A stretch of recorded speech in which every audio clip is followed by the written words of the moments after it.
Se erdhen mesin ton, Ramazani plot mëshirë, me iftare me sifir. A'udhu billahi minash shaitanir rajim. Bismillahir rahmanir rahim. Alhamdulillahi rabbil alamin. Wassalatu wassalamu ala rasulina Muhammadin wa ala alihi wa sahbihi ajma'in. Wa man tabi'ahum bi ihsanin ila yawmiddin. Si gjithmonë falenderimet janë vetëm për të madhin Zot Gjelle Sha'nuhu. Salavatet, selamet janë për Muhammedin alayhi salatu wassalam, për familjen e tij, për shokët e tij dhe për të gjithë ata të cilët e pasojnë rrugën e tij deri në ditën e mërave. Të ndershëm besimtar, në këtë ligjerat me izin të madhe Zot, do të flasim rreth një hadithit pejgamberit alayhi salatu wasalam, e që i përmban 3 porosi të mëdha. Unë do t'i quaj 3 porosi të veçanta të pejgamberit alayhi salatu wasalam.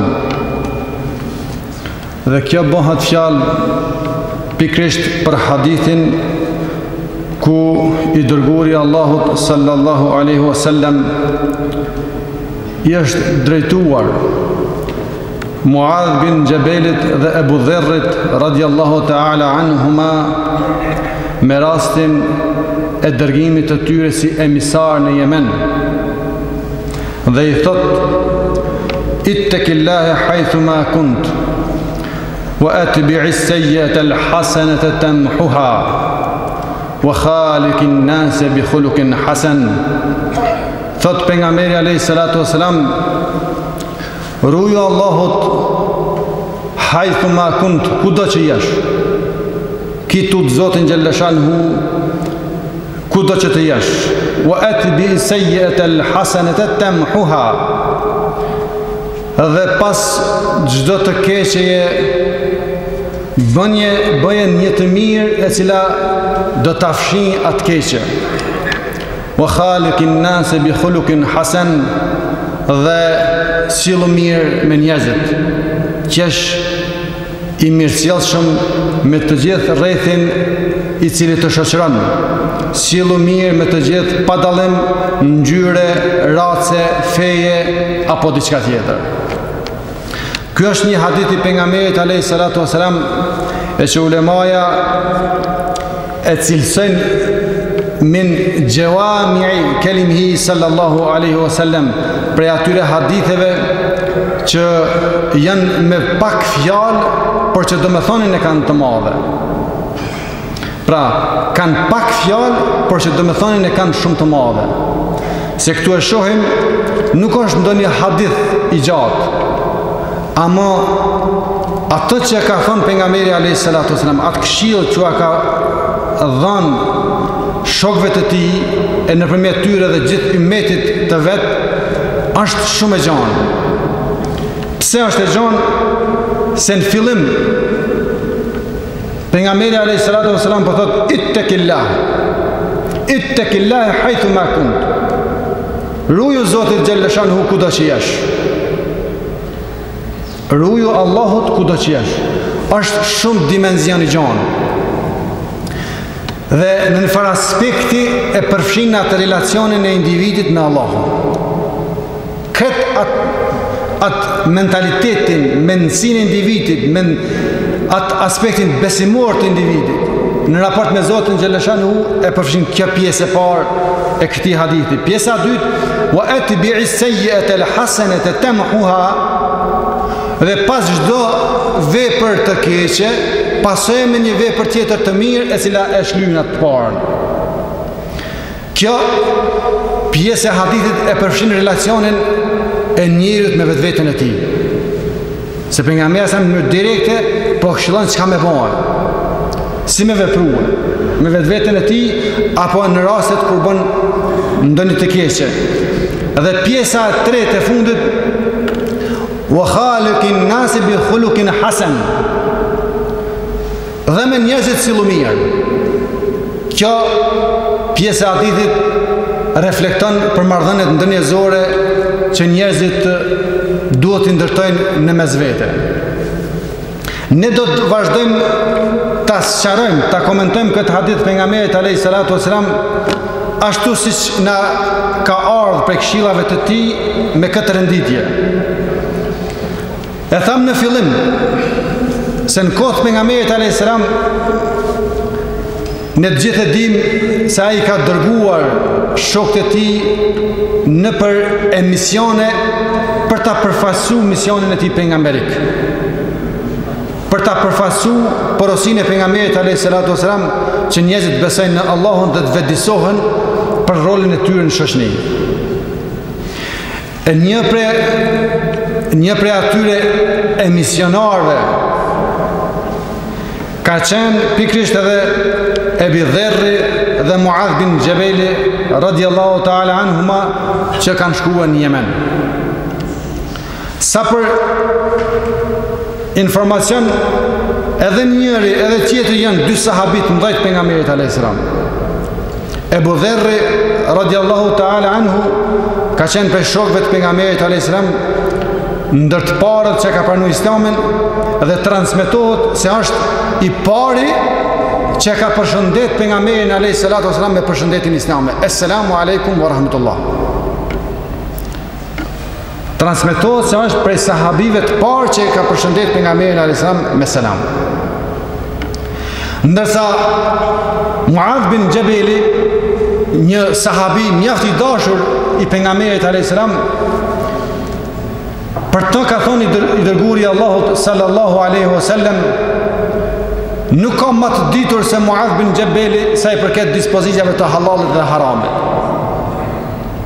Ka qenë shumë sahabi i madh dhe i ka njoh mirë dispozitat e të lejuarës dhe të ndaluarës apo halalin dhe haramin në Islam. Kalem në porosinë e parë të pejgamberit alayhis salam që na ka ardhur në këtë hadith, ittaqillaha haythu ma kunt. Ruaju Allahut, ke dro Allahun kudo që të jesh.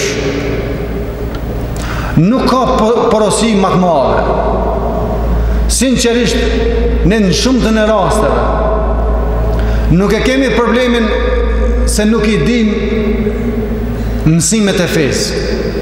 Nuk i njohim dispozitat kryesore të quajt të fesë islame që na duhet t'i përmbahemi në mënyrë të detyrueshme.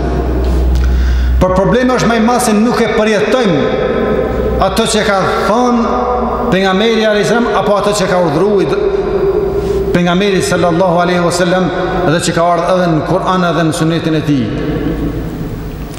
Këtu është problemi që na ta përjetojmë. Kur thot pejgamberi alayhis salatu wasallam, ittaqillaha haythu ma kunt. Ruaju Allahut kudo që jesh. Çka po don më tepër më? Kret këqijat vën në shoqërinë tonë pse nuk kemi drejt Zotit xhaleshanu.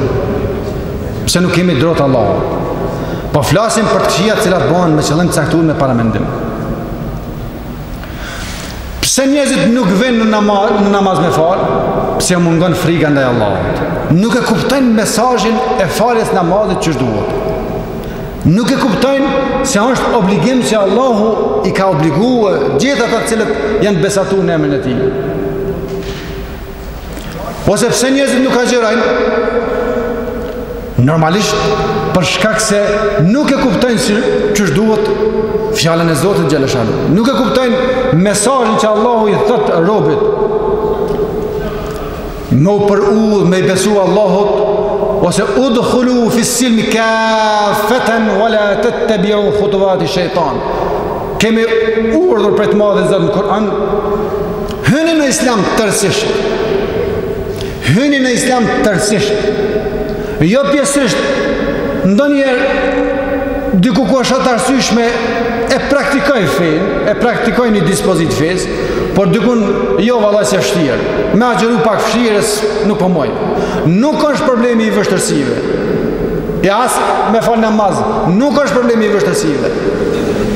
Krejt problemi është në esencë tek bindja e individit, tek zemra ti, tek shpirti ti.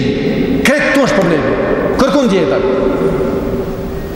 Se do ta shihni agjerimi edhe kur na vjen në dimër, kur është moti i freskët, kur nuk është nxehtë, po dhe dita është e shkurtër, edhe atëherë ata cilët nuk janë bindur te Allahu, ata nuk agjerojnë. Se kush po na nol neve me orë me falni xhumë. Një javë kemi. Gjysmë ore. Kush po na ndal me orë me fal xhumë? Me i pyet ata që nuk vinë me fal, secili prej tyre thotë, kam pas një termin, kam pas një angazhim, kam pas këtë punë, kam pas atë punë. Nuk është këtu problemi. Na gjithë mund të planifikojmë, edhe na që vim me fal xhumon, gjithë kemi punë dhe mund të planifikojmë punët në kuadër të asaj kohe kur falet xhumaja. Por jo. Ne Kur'anin dhe sunnetin e pejgamberit alayhis salatu wasalam kemi platformë të veprimeve tona, përditshmërisë tonë, të orientimeve tona, të bindjeve tona, të punëve tona, të sjelljeve tona. Prandaj ditën e xhumon nuk e lëm as një termin. Edhe kur njerëzit e dinë se ti e falësh xhumon, as bile nuk të kërkon, kërkush nuk të kërkon ndonjë termin mu takue apo ndonjë punë me lën në kohën e namazit të xhumos. Se e dinë që e falësh edhe u kry puna. Këtë është problemi të ajo që njerëzve po i mungon një frikë respekt, një devotshmëri e çelikt e vetëdijshme ndaj Zotit xhaleshanu. Prandaj pejgamberi alayhis salatu wasalam kur po i thot dy shokëve të tij, Abu Dharrit dhe Muadh bin Jabalit radhiyallahu ta'ala anhuma, po i thot ittaqillaha haythu ma kunt. Ruaju Allahut, ki frikë Allahun kudo që të jesh. Çka kudo që të jesh? Se edhe Muadh bin Jabali, edhe Abu Dharri, secili për tyre ishte misionar. Ishte me emision të pejgamberit alayhis salatu wasalam. Edhe në momentin që largohet prej shtëpisë, edhe po shkojnë me një pozitë që megjithatë ishte privilegj për ta. Se gjithkon i dërguari i Allahut nuk do ta çojë në këto misione. Ishte një privilegj. Edhe sikur po i thot, ki dro Zotin xhaleshanu kudo që t'jesh. Ani pse ne nuk po të shohim. Ani ne pse nuk po të shohim se si do ta kryshti këtë mision që po ta kemi ngarkuar. Po kur e ki frikë Allahun, e di se Allahu është duke të pa tyja. Edhe në punë ku shkosh, edhe në mision, edhe në pozitë, edhe haptas, edhe fshehtas, kur e ki dro Allahun, pak ndryshe nalesh. Ndryshe nalesh. Shumë njerëz bëjnë të këqija, bëjnë mënzyra, bëjnë veprimet liga, duke hik për njerëzve, për shikimit njerëzve. E ku dush me hik? Ku dush me hik, kur ti e din se Allahu xhaleshanu të shef kudo që jesh. Ittaqillaha haythu ma kunt. Ruaj Allahut kudo që jesh. Të ka mundësia me qenë me një pozitë caktuar. Jemi një pozitë ku ki shumë vartës, shumë punëtor. Mos e shfrytëzo këtë pozitë për keq. Ruaj Allahut xhaleshanu. Ruaju se ki përgjegjësi. Të është donë mundësia dikun kur je i vetëmun me bon ndonjë të keqe. Ruaju Zotit xhaleshanu sa është e të pa i madhi Zot. Është e të pa i madhi Zot. Je dikun punëtor, je i punësun, edhe shoj se nuk po shef kërkush, edhe prej te e varet puna. Mos thuj haj se s'kam shef edhe të vazhdoj me atë sevdan tonë dhe duke mos e bë punën. Ruaju Allahut, ittaqillaha haythu ma kunt. Ruaju Zotit xhaleshanu se Allah është e të pa. Nëse hikish për shikimit njerëzve, nuk mund të hikish për shikimit Allahut. Nuk mund të hikish për shikimit Allahut. Edhe në këtë xhumë që kemi ardhur gjithë me fal. E inshallah i madhi Zot na bën kabul. Mos harroni, nuk do të vim për askën hiç. Do të vim pse Allahu xhalla shanu na ka thënë në Kur'an: "Idha nudiya lis-salati min yawm al-jum'a fas'u ila dhikrillah wa dharu al-bay'." Kur thirret në ezani, kur të bëhen thirrja për namazin e xumës, shpejtoni namaz, shpejtoni në xhami. Wa dharu al-bay'. Dhe lënë çdo interes të dunjos. Çdo interes të dunjos lënë anash. Në këtë moment po thirr Allahu. Dhe në këtë moment duhet të përgjigjesh madhit Zot xhalla shanu. Prandaj kjo porosie e pejgamberit alayhis salatu wasalam është me një dimension shumë thellë, shumë gjon, edhe hadithi si tërësi, po edhe fjala ittaqillaha haythu ma kunt. Pejgamberi alayhis salatu wasalam përveç se ka qenë për njerëzve më të devotshëm, ai me shembulltyrën e tij na kalon gjurmë se si të orientohemi, si të udhëzohemi, si të veprojmë. Bile me një rast është na thotë se natyrisht në për shumë hadithe të pejgamberit atë thotë unë jam më i ditur për Allahun se sa ju. Unë di më shumë për Allahun se sa që ju mund dini. Edhe kjo ka qenë dhe është e natyrshme se ai ka qenë Rasulullah, i dërguari i Allahut që ka pranuar shpallën për Allahut. E ka pranuar Kur'anin dhe ato që ka thonë wa ma yantiqu anil hawa in huwa illa wahy yuha, thot pejgamberi alayhis salatu wasalam. Ato që po thot nuk po fol prej hamendësimeve të tij, po ka me ilham të Zotit xhalla shanu. Edhe kur ka fol pejgamberi alayhis salatu wasalam, që ne i marrim hadithet e tij, e që është ky hadith që ne jemi duke komentuar, ata ka thonë për reflektimit të mësimeve të Zotit xhalla shanu, se Allahu ka mësuar. Nuk e kalon pejgamberi alayhis salatu wasalam me gabuar. Edhe ai ka qenë më i vetëdijshmi, më i dituri për misionin edhe për Allahun xhalla shanu. Dhe thot sikur ta dini ju ato që unë e di për shumë aspekte që njerëzit nuk i kanë ditë. Për shumë aspekte, qoftë nga aspekti i madhështisë të madhit Zot, qoftë nga aspekti i azabit të Allahut ndaj shoqërisë, qoftë nga aspekti i ahvalul akhire, i gjendjeve të ahiretit. Thot pejgamberi alayhis salam, sikur ta dinit ju ato që unë e di, pak kishit me qesh e shumë kishit me kaj. Aq shumë që është që njeri duhet të jetë i përgjegjshëm për rolin e tij, për vetveten e tij, në karshi Allahut, karshi vetvetes, karshi shoqërisë. Se e kemi thonë disa herë, do ta përsërisim shumë herë. Nuk është roli i fesë islame, nuk është synimi i fesë që njerin ta mësoj vetëm se si ta fal namazin e xumës, si ta xheroj, si të jep zeqat, si ta kryej haxhin. Nuk është ky mision. Ta jeni garanci që ai i cili i aplikon këta se është përuar në rrugën e Allahut. Thot pejgamberi alayhis salatu wasallam, ku ta shihni njerin që është duke shkuar në xhami me fal namaz, dëshmoni se është besimtar. Ta jeni garanci për roli i Islamit. Misioni i pejgamberit alayhis salatu wasalam ka qenë që ta vëdësoj individin, ta bëj individin një njeri, një qenje, një antar konstruktiv në shoqëri, ta vëdësoj për rolin e tij në shoqëri. Ky është synimi që feja islame e synon të besimtarët e gjithë antarët.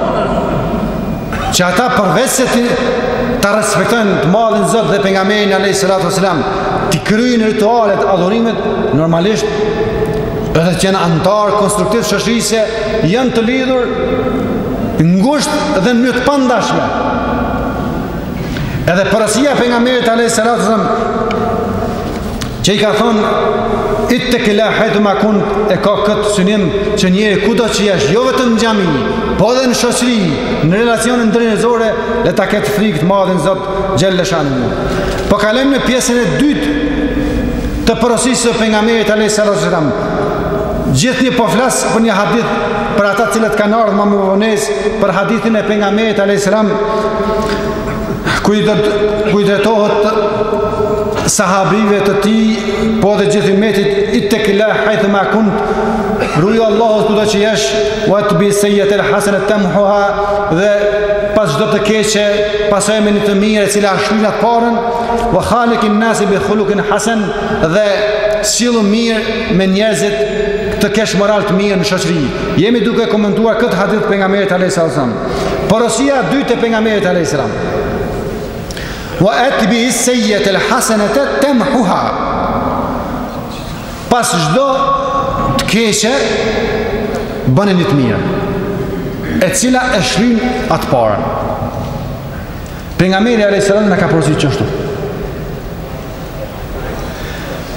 Gjithë ata të cilët mundohen të jenë shumë përpikt në respektimin e halalit dhe haramit Zotit xhaleshan, edhe aty në ju hik ndonjëherë ndonjë rrëshqitje, ndonjë lëshim, ndonjë gabim.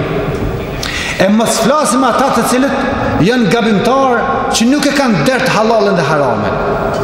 A dini sa njerëz nuk kanë ardhur për shembull sot me fal namazin e xumos, sa musliman. Ai që nuk vjen me fal namazin e xumos, po edhe namazet tjera, është gabimtar tek i madhi Zot. Nuk mund të themi se nuk është gabimtar. Po secili njeri thot pejgamberi alayhis salam është gabimtar. Edhe ai që mundohet maksimalisht i përmbahet. Duke pasur këtë parasysh, njeri ndonjëherë mund të bëjë mëkate të mëdha edhe në fenë islame ndahen, po edhe kudo, edhe në komunikacion me dalë, disa gabime janë më të rënda, disa gabime janë më të lehta. Edhe në komunikacion. Po feja e Zotit xhaleshanu, Islami nuk kupton një komunikacion shpirtëror njerit. Disa gabime njeri i bën më të mëdha, disa gabime janë më të vogla. Gabimet që bëhen me qëllimet që janë të rënda, të mëdha, ju i dini pak a shumë. Për shembull, mos respektimi i urdhrave obligativ të madhit Zot, siç është namazi, siç është agjerimi. Pastaj mos respektimi ndalesave, është alkooli, zinaja, rrena, mashtrimi, tradhtia, largimi nga fronti i luftës. Kur është njëri në front luftës, është duke mbrojt interesin e vatanit dhe të popullit, dhe mu largu për frontin e luftës, është për gjunave të mëdha. Dhe shumë të tjera, e gjunave vogla, janë disa gjunave të vogla, ato të cilat njëri njëtën e përditshme ndonjëherë i ikin, quhen si el khataja, gjunohe, gabime, kur bëhen me vetdije, por nuk bëhen me qëllim. Pra bëhen me vetdije, i bën një e vetdijshëm, por nuk bëhen me qëllim. Megjithatë janë khataja, janë gabime. Për gjunohat e mëdha, njeri duhet bëj tobe. Se edhe ulemaja kanë mendime të ndryshme se çka kanë kuptuar kjo thënie pejgamberit alayhis salam. Wa atbi sayyi'atal hasana tamhuha. Pas çdo të keqe, pasojë me një të mirë. Që kjo e mira, çka nuk kupton? Për të gjunohat e mëdha, e mira nuk kupton robe me botobe. Tobe me bërë. Nëse ke bo një gjuna të madhë, cilat paka shumë i përmendum, e që janë edhe disa tjera, atër duhet bëjt tobe sinqert të Allahu xhaleshanu. Se e mira nuk e falat gjunahin e madhë.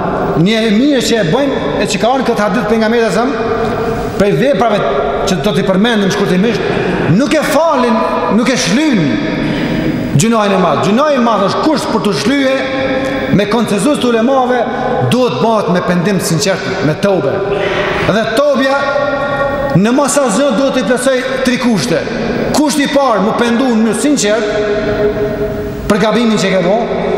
I dyti me kërku falje te Allahu xhaleshanu, me ta falat gabim, dhe I treti mos me përsërit asnjëherë më në jetën në të ardhmen.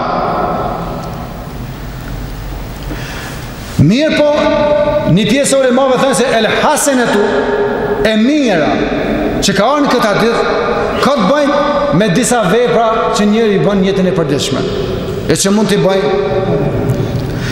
Nuk e di, për shembull, ardhja në xhami,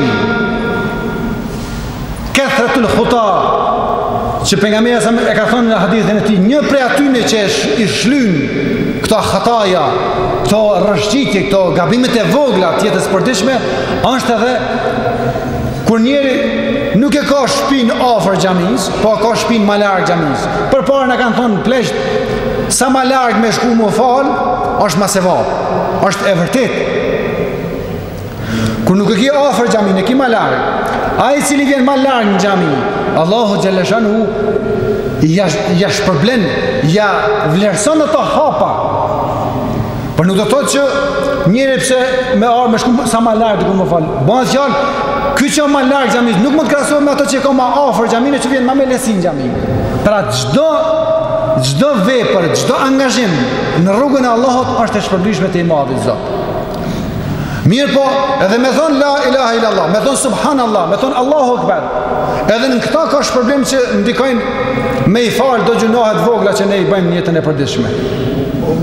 Se me një rast pejgamberit alayhis salam I ankohën sahabët, disa sahabë që në me gjendje jo të mirë ekonomike, ma të varfër të qunë. Ja, Rasulullah, I drejtohën, nuk na met neve asgjë. Këta të pasurit, edhe po falin namaz, edhe po agjerojnë, sikurse ne, po këta edhe po japin sadak, e na s'pomojmë me dhonë. S'pomojmë me dhona. Këta, këtë gjënat, këtë mirësit në murën. S'na ka met neve me bo ndonjë mirësi më të madhe përveç këtyre që po falmi. E pejgamberi alayhis salam I thotë se edhe në thonjen subhanallah, që ndonjëherë e thojmë jetën e përditshme, edhe në ato thotë ka sadaka. Edhe në thonjen Allahu akbar, edhe në ato ka sadaka. Edhe në thonjen la ilaha illallah, edhe në ato ka sadaka. Në të gjitha këto që I thëmë për I Zotit ka sadaka. Jënë edhe shumë veprat e tjera që pejgamberi alayhis salam e konsiderojnë për atyne veprave të mira që I na shlyn disa lëshime, disa gabime. Për shembull, gjatë agjërimit e që jemi agjerueshëm, disa gabime që I bëjmë përmes këtyne, përmes disa veprave të mira mund të shlyhen. Edhe Allahu këto e zellat, el khataja, rëshqitjet leta, gabime që I bëjmë me vedi po pa qëllim, Allahu I falë. Gjumoja deri në gjumo, Ramazanin deri në Ramazan, mukeffiratun ma bejnehunne idhe shtenebel kebair, janë false gjunave të vogla kur njeri largohet për gjunave të mëdha. Pastaj është abdes me marë. Kur marrëm abdesin një është për atyne që I shlyn gjunaat e vogla. Dhe kësisoj ka dhe shumë veprime të mira që muslimani mund t'i bëjnë jetën e përditshme e që ndikojnë me I shlye gjunaat e vogla. Dhe në fund, pejgamberi alayhis salam në pjesën e fundit atit, wa khaliqin nasi bi khuluqin hasan, sillu mirë me njerëzit. Sillu mirë me njerëzit. Kjo është një platformë e relacioneve ndërnjerëzore në jetën e përditshme. Besoni, aq është e rëndësishme kjo, sa që është e pandashme me fenë. Nuk mund të jetë një njeri I mirë, nuk mund të jetë një njeri namaztar I mirë nëse ka problem me anëtarët e familjes tij, nëse ka problem me bashkëshortin e tij, problemet parësyshme, arrogancë, vërsi, tortura, dhunë. Nuk mund të jetë një njeri tamon me namazin e tij, me agjerimin, me gjitha, nëse ai ka problem me mirësjelljen ndaj njerëzve, nëse njerëzit ankohen për sjellje të këqija ndaj tij. Është platformë që ndërton konceptet ndërnjerëzore në shoqëri, paqen, harmoninë ndër njerëz. Edhe me pjesëtarët e feve tjera, Khaliqin nase bi khuluqin hasan. Sillu, nuk ka thënë pejgamberi alayhis salam, sillu me musliman të mirë. Khaliqin nase, me kret njerëz të cilë mirë. Nuk guxon muslimani me shtetsu fëmijën, me shtetsu antarën e familjes, me qenë i vrarë, po në për hadithet pejgamberit alayhis salatu na ka edhe buzëqeshja ndaj vllaut është sadaka. Për që atyne që ndikojnë me i shruj do gjunafe vogla. Edhe buzëqeshja ndaj vllaut është sadaka. Dhe ne kur jemi kësaj, do t'jemi antarë të devotshëm të shoqërisë, do t'jenë kënaqur familja, do t'jenë kënaqur rrethi, do t'jetë i kënaqur Allahu, dhe ne mbi gjitha do t'jemi prej atyre që meritor me fitu lumturinë e Allahut në këtë botë edhe xhenetin e të madhit Zot në ditën e gjykimit. Dhe me që po përfundon edhe ezani i xumës, atëherë fare në fund e lutim të madhin Zot që të na udhëzojë në ato që është e dobishme për veten tonë, për familjen tonë, për dunjan dhe ahiretin. E lutim Allahun xhalla shanuhu që të gjithë ata të cilët kanë brenga, i madhi Zot t'u largoj, ata të cilët janë të varfër, i madhi Zot t'i beqatoj me mirësitë e tij, ata të cilët janë të paudhëzuar, i madhi Zot t'i vëdisoj në rrugën e xhamisë, në rrugën e namazit, dhe mbi gjitha i lutemi të madhit Zot që të na mundsoj të jetojmë si musliman, të vdesim si musliman, dhe në ditën e gjykimit të ringjallemi faqe bardhë para madhërisë së tij. Aqulu qawli hadha wa astaghfirullaha li wa lakum walhamdulillahi rabbil alamin. Al-Fatiha. E na shtohet dashuria, muslimanëve ju që shtyra, zbuten zemrët nga mëshira.